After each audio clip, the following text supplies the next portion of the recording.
นะคะกลับมาเจอครูยุ้ยนะคะวันนี้ครูยุ้ยก็มาถึงเมืองออกฟอร์ดแล้วนะคะก็อยู่ที่แบบสถานีออกฟอร์ดทีนี้เดี๋ยวเรามาอัปเดตนะคะตารางสมมติว่าน้องๆมาถึงมาเที่ยว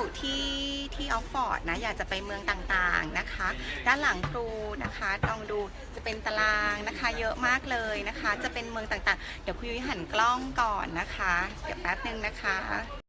อันนี้จะเป็นด้านตรงข้ามนะคะนี่เป็นพนักงานนะนี่เป็นสถานีออกฟอร์ดเองถ้าเกิดดูนะคะเมืองต่างๆนะคะหนูก็ดูแบบสมมติว่าหนูจะไปโคเวนทรีนะคะโคเวนทรีก็แบบประมาณเท่าไหร่อ่ะ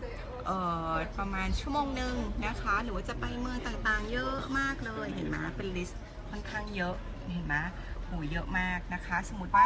ครูจะอธิบายเมืองดังๆก่อนแล้วกันเนาะที่เดอแรมนะคะประมาณ3ชั่วโมงครึ่งจากที่เมืองออกฟอร์ดนะคะหรือว่าหนูจะไปที่แอร์พอร์ตแกสวิกก็ได้นะคะหรือว่าจะไปเมืองเอ็กเซเตอร์นะคะอันนี้ก็เป็นมีมหาวิทยาลัยดังนะคะก็ประมาณ3ชั่วโมงจากตรงนี้นะคะที่หรือว่าหนูจะไป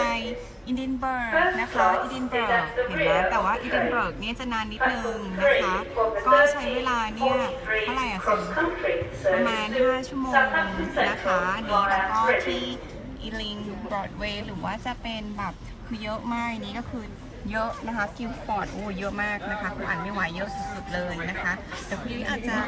บอกเมืองดังๆนะคะอย่างเช่นนะคะเดี๋ยวมาดูบอร์ดมันเยอะมากเลยเห็นไหมนะคะบอร์ดมันเยอะสุดๆเลยมันจะเยอะมากหนูจะไปลีดก็ได้มหาลัยก็ดังนะคะที่ลีดเนี่ยนะคะก็ใช้เวลาเนี่ยนะคะประมาณ3ชั่วโมงครึ่งที่ลีดนะคะจากที่ออกฟอร์ดหรือว่าจะไปที่อันนี้นะคะมันก็จะมีแบบลิเวอร์พูลนะจ๊ะเมืองดังลิเวอร์พูลอันนี้นะคะลิเวอร์พูลก็จะใช้เวลาเนี่ยนะคะเท่าไหร่อ่ะ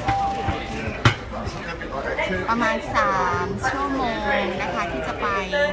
ลิเวอร์พูลนะคะจากตรงนี้เดี๋ยวจะไปลอนดอนกลับเข้าเมืองนะคะถ้าเกิดหนูจะไปที่ออกฟอร์ดนะคะอันนี้ออกฟอร์ดที่โอเคครูพูดผิดจะไปแมนเชสเตอร์นะคะแต่นี้จะเป็นออกฟอร์ดอันนึงนะคะที่ใกล้ๆกัน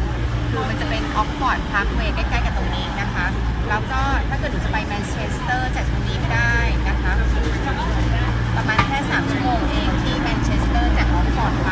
นะคะก็จะมีไปนิวคาสเซิลก็ได้นะคะหรือว่าไปนิวคาสเซิลเองเนี่ยใช้เวลาประมาณเท่าไหร่อ่ะ4ชั่วโมงเยอะมากนะคะถ้าเกิดไปนิวคาสเซิลขึ้นไปทางเหนือนิดนึงนะคะก็นี้ก็จะเป็นแบบรายละเอียดนะคะที่แบบเดี๋ยวครูจะให้ดูนะคะเป็นต่อต่างๆอย่างนี้นะคะยังไงเดี๋ยวกลับมาเจอครูยุ้ยนะคะวันนี้ก็มาที่สถานีที่ออกฟอร์ดนะคะก็วันนี้ครูก็จะพามาออกฟอร์ดทัวร์นะคะเดี๋ยวครูก็จะไปอาจจะเป็นพรุ่งนี้แล้วกันเป็นมหาลัยเดี๋ยวครูจะดูเวลาก่อนนะคะเพราะตอนนี้ก็เริ่มเย็นๆแล้วนะคะเดี๋ยวครูก็อาจจะเข้าที่พักก่อนนะคะและเดี๋ยวเจอกันเพราะว่าเดี๋ยวครูจะพาไปมหาวิทยาลัยที่ดังที่สุดในโลกเป็น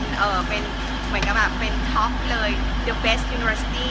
นะคะที่ในโลกนี้นะคะที่ Oxford University ที่ครูกำลังจะไปค่ะแบบไปไลฟ์สดๆให้น้องนะคะติดตามครูมานะคะครั้งหนึ่งในชีวิตนะคะครูก็อยากจะไลฟ์ตัว Oxford University เนี่ยให้กับน้องทุกๆคนดูนะคะก็เพราะว่าเขาจะเป็น Top University ของที่ในโลกนี้นะคะยังไงเจอกับครูนะคะสวัสดีค่ะบ๊ายบาย